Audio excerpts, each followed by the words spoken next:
Welcome back clean news. चलिए देखते हैं उत्तर प्रदेश की 25 फटाफट बड़ी खबरें। इससे पहले आप यूपी के किस जिले से न्यूज को देख रहे हैं हमें कमेंट बॉक्स में जरूर बताएं। साथ ही डेली अपडेट रहने के लिए चैनल को सब्सक्राइब कर बेल आइकन को दबाना ना भूलें। आज का लाइक एम 100 है, उम्मीद करते हैं आप पूरा कर देंगे। तो चलिए बढ़ते हैं खबरों की ओर।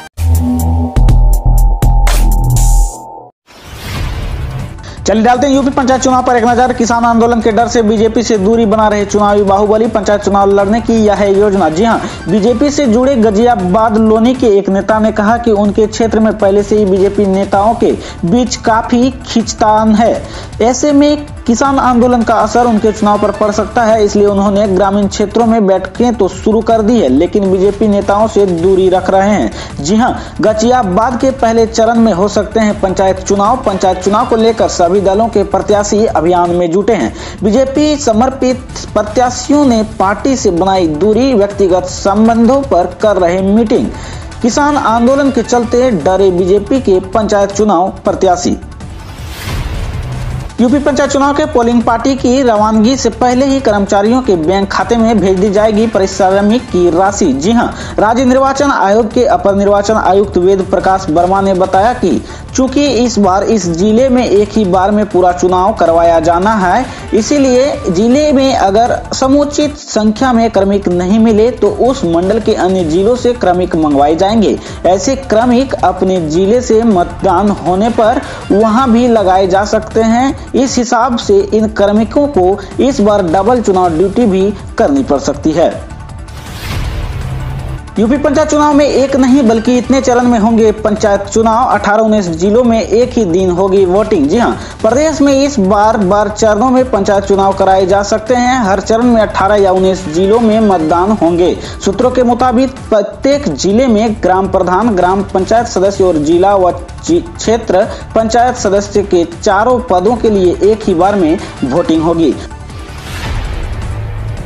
यूपी पुलिस भर्ती 2021। जी हां, यूपी पीआरबीबी ने जारी किया 9534 दरोगा भर्ती का नोटिफिकेशन। जाने योग्यता, सैलरी, आवेदन समेत कई खास बातें। जी हां, उत्तर प्रदेश पुलिस भर्ती एवं प्रोन्नति बोर्ड ने यूपी पुलिस में 9534 वैकेंसी का नोटिफिकेशन जारी कर दिया है। कुल पदों में 3613 पद अनारक्षित हैं, 902 पद ईडब्ल्यूएस, 2437 पद ओबीसी, 1895 पद एससी, 180 पद एसटी वर्ग के लिए आरक्षित हैं। इन पदों के लिए आवेदन की प्रक्रिया 1 अप्रैल 2021 से शुरू होगी और 30 अप्रैल 2021 तक आवेदन किया जा सकेगा। एसआई के रिक्त पदों में नागरिक पुलिस में 9027, प्लाटून कमांडर पीएससी में 484 और अग्निशामक द्वितीय अधिकारी के 23 पद हैं। जी हां, योग्यता की बात करें तो नागरिक पुलिस व प्लाटून कमांडर पीएससी में एसआई पद के लिए किसी भी विषय में ग्रेजुएशन होना जरूरी है। अग्निशामक द्वितीय अधिकारी के लिए साइंस एंड साइड में ग्रेजुएट होना चाहिए। आयु सीमा की बात करें तो 21 से 28 वर्ष यानी अभ्यर्थी का जन्म 1 जुलाई 1993 से पहले व 1 जुलाई 2000 के बाद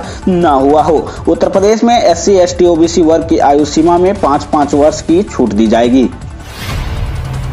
यूपी बजट सेशन 2021 में सपा के हंगामे पर सीएम योगी आदित्यनाथ बोले, ज्यादा गर्मी न दिखाएं, सबका पेट दर्द दूर कर दूंगा। जी हां, विधान परिषद में बहुमत वाली समाजवादी पार्टी के नेताओं के शोर मचाने पर सीएम योगी आदित्यनाथ ने सख्त लहजे में बोला कि समाजवादी पार्टी के सदस्य ज्यादा गर्मी न दिखाएं तो बेहतर है, हमको हर भाषा में समझाना आता है। जी हां, उत्तर प्रदेश विधानमंडल के बजट सत्र में सीएम योगी आदित्यनाथ ने गुरुवार को विधान परिषद के राज्यपाल के अभिभाषण पर धन्यवाद प्रस्ताव पारित कराने के दौरान से विपक्ष पर जोरदार हमला बोला। मुख्यमंत्री योगी आदित्यनाथ ने इस दौरान सख्त लिहाजे में विपक्ष को नसीहत भी दे दी।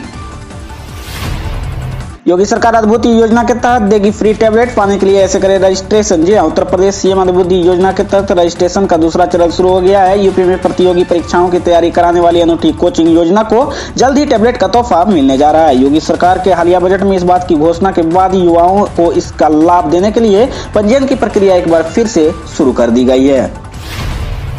आज से 3 दिनों के पूर्वांचल दौरे पर सपा प्रमुख अखिलेश यादव। जी हां, 25 फरवरी दौरे के अंतिम दिन 27 फरवरी को वाराणसी में संत रविदास जयंती में शामिल होने सिर गोवर्धन मंदिर जाएंगे। जानकारी के मुताबिक अखिलेश यादव जौनपुर के पार्टी के दिवंगत नेताओं के घर जाएंगे, परिवार से मुलाकात करेंगे।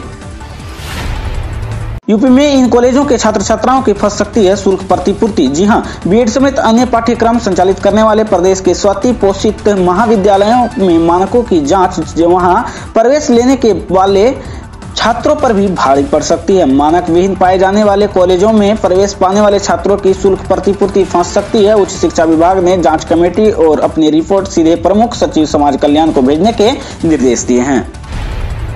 नजर डालते हैं यूपी के सनसनी खबर पर। यूपी में अगर साझा किया अडल्ट फोन, फोटो और वीडियो तो पुलिस करेगी कार्रवाई। जी हां, विमेन पावर लाइन की तरफ से 12 फरवरी को हुई प्रेस कॉन्फ्रेंस के बाद प्रदेश में फोन देखने को लेकर असमंजस की स्थिति पैदा हो गई थी। इसीलिए पुलिस ने अपनी तरफ से स्थिति स्पष्ट की है। यूपी में बच्चों संग होने वाले यौन अपराधों को रोकने के लिए पुलिस चाइल्ड फोन देखने वालों पर नजर रखेगी। अगर कोई यूपी में चाइल्ड फोन देखता है तो उसके पास संदेश के साथ चेतावनी आएगी। आदतन चाइल्ड फोन देखने वालों के खिलाफ कानूनी कार्रवाई भी की जाएगी। इसमें सजा जुर्माने का प्रावधान है। चलिए नजर डालते हैं यूपी के कोरोना न्यूज पर। जी हां, प्रदेश में स्कूलों में कोरोना संक्रमण के केस मिलने पर अलर्ट, अब होगी फोकस टेस्टिंग। जी हां, लखनऊ में लालमट्टी नियर बॉयज कॉलेज में स्टाफ के 6 सदस्य और प्रयागराज के 2 स्कूलों में स्टाफ के कोरोना संक्रमित होने के बाद अब फोकस टेस्टिंग के अभियान में स्कूल कॉलेजों में अधिक सैंपल लिए जाएंगे। टेस्टिंग के तहत 15 दिवसीय अभियान चलाया जा रहा है। 365 दिन में तैयार होगी 12 लाख यूनिट बिजली। कृषि विश्वविद्यालय बचाएगा 36 लाख रुपए। कृषि के क्षेत्र में नए अनुसंधान करने में जुटा जवाहरलाल नेहरू कृषि विश्वविद्यालय ने आत्मनिर्भर की ओर अपना कदम बढ़ा दिया है। विश्वविद्यालय प्रशासन अभी तक सीड, खाद अनुसंधान और प्रसार में आत्मनिर्भर था, अब वह बिजली में भी आत्मनिर्भर बनने जा रहा है। प्रधानमंत्री किसान सम्मान निधि योजना में औरंगाबाद जिले का बेहतरीन परफॉर्मेंस। केंद्रीय कृषि मंत्री ने दिल्ली में किया सम्मानित। फिलहाल औरंगाबाद में करीब 2.25 लाख किसानों को लाभ मिल रहा है। पीएम किसान की किस्त को लेकर बड़ी खबर, मोदी सरकार इन किसानों को भी देगी 2000 रुपए। कृषि मंत्री तोमर ने कहा कि स्कीम के सफल क्रियान्वयन में राज्यों की अच्छी भूमिका रही है।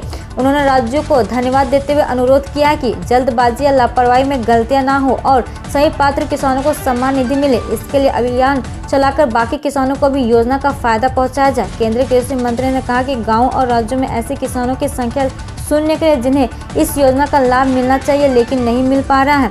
तोमर ने कहा कि इस योजना के लिए केंद्र सरकार के पास पर्याप्त बजट है। समग्र शिक्षा अभियान का होगा विस्तार। बाल वाटिका स्मार्ट कक्षा बालिका शिक्षा पर होगा जोर।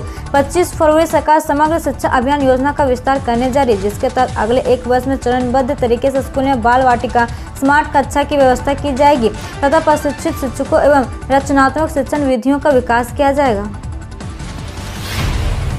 खसियारी कल्याण योजना सहित 7 प्रस्तावों को प्रदेश मंत्रिमंडल की बैठक में मिली मंजूरी। उत्तराखंड प्रदेश मंत्रिमंडल की बैठक कल गुरुवार को न्यू कैंट स्थित मुख्यमंत्री आवासीय कार्यालय परिसर में हुई। मुख्यमंत्री त्रिवेंद्र सिंह रावत की अध्यक्षता में यह बैठक हुई। बैठक में 7 प्रस्ताव पर चर्चा के बाद उन्हें मंजूरी दी गई है।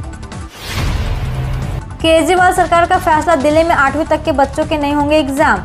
दिल्ली सरकार ने 8वीं कक्षा तक के छात्रों के आकलन के लिए बुधवार को सभी सरकारी स्कूलों को दिशा निर्देश जारी कर सामान्य परीक्षाएं लेने से मना कर दिया और उनके प्रोजेक्ट और असाइनमेंट के आधार पर परिणाम घोषित करने को कहा है। शिक्षा निदेशालय की ओर से जारी दिशा निर्देश सरकारी और सरकार के सहायता प्राप्त स्कूलों के सेशन सीजन 2020-2021 के लिए प्रभावी होगा। सुप्रीम कोर्ट ने कहा सरकारी कर्मचारी वेतन और पेंशन पाने के हकदार, भुगतान में देरी होने पर उचित ब्याज देना होगा। सुप्रीम कोर्ट ने कहा कि सरकारी कर्मचारी वेतन और पेंशन पाने के हकदार है और सरकार ने जो सरकारी कर्मचारियों के वेतन और पेंशन के भुगतान में देरी की है उसके लिए सरकार को उचित ब्याज दर के साथ वेतन और पेंशन का भुगतान करने के लिए निर्देशित किया जाता है। बैंक, पुलिस, शिक्षा विभाग समेत यहाँ निकली सरकारी नौकरी। देश भर में बैंक, पुलिस, सिंचाई विभाग, शिक्षा विभाग समेत अलग अलग विभागों में सरकारी नौकरी निकली हुई है। आप भी सरकारी नौकरी की तलाश कर रहे हैं तो आप अपनी पढ़ाई और एक्सपीरियंस के मुताबिक सरकारी नौकरी के लिए आवेदन कर सकते हैं। देश के 8 करोड़ कारोबारी करेंगे भारत बंद, 1500 जगह पर दिया जाएगा धरना। भारत सरकार की जीएसटी व्यवस्था को सरल करने की मांग को लेकर कारोबारी संगठन confederation of all India traders यानी केट की ओर से 26 फरवरी यानी आज भारत बंद करने का ऐलान दिया है। इस बंद देश के 8 करोड़ कारोबारी भाग लेंगे। वहीं इसे बंद करने का समर्थन करने के लिए all India transport welfare association का समर्थन आ गया। वो देश में चक्का जाम करने का ऐलान कर दिया है। बड़ी खुशखबरी, पीएम मोदी के कहने पर देश के 11 करोड़ किसानों के खाते में पहुंचे 10,500 रुपए। केंद्रीय कृषि एवं किसान कल्याण मंत्री नरेंद्र सिंह तोमर ने बुधवार को बताया कि प्रधानमंत्री किसान सम्मान निधि योजना के तहत अब तक 10.75 करोड़ से अधिक लाभार्थी किसान परिवारों को बैंक खाते में 1.15 लाख करोड़ रुपए से अधिक की राशि भेजी जा चुकी है। पीएम किसान योजना के 2 साल पूरे होने पर केंद्रीय कृषि मंत्री ने कहा कि देश में इस योजना के तहत पात्र कोई भी किसान इसके लाभ से वंचित नहीं रहना चाहिए। ऑयल और मेटल सेक्टर के दम पर बाजार तेजी के साथ बंद, सेंसेक्स 51,000 के पार।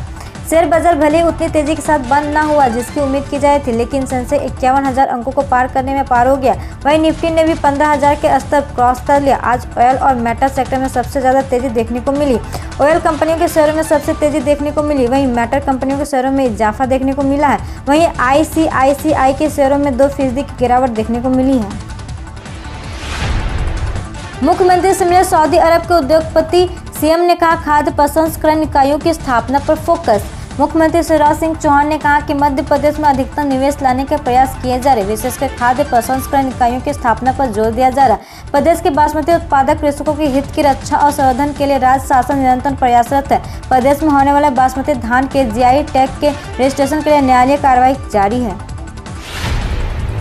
ट्रेन यात्रियों को बड़ा झटका, रेलवे ने बढ़ाया किराया, जाने कितना पड़ेगा जेब पर असर। भारतीय रेलवे ने यात्री ट्रेनों के किराए को बढ़ा दिया। रेलवे द्वारा जारी बयान के मुताबिक कम दूरी के ट्रेनों के किराए को बढ़ाया गया है। रेलवे का किराया बढ़ाने के पीछे का तर्क यह है कि कोरोना वायरस के खतरे को ध्यान में रखते हुए किराए में बढ़ोतरी की गई है ताकि ट्रेनों में ज्यादा लोग न चढ़े। रेलवे द्वारा बढ़ाए गए किराए का असर 30 से 40 किलोमीटर तक का सफर करने वालों को यात्रियों पर पड़ेगा। रेल यात्री ध्यान दें, मोबाइल पर ही जनरल टिकट की व्यवस्था फिर से शुरू। आज रेलवे ने एक और बड़ा कदम उठाते हुए कहा कि ये टिकट रेलवे के UTS मोबाइल ऐप से भी लिए जा सकेंगे। यानी अब आपको जनरल टिकट लेने के लिए लंबी कतार में खड़े नहीं होना पड़ेगा, बल्कि आप अपने मोबाइल से जनरल टिकट बुक कराकर अनारक्षित श्रेणी में यात्रा कर सकेंगे।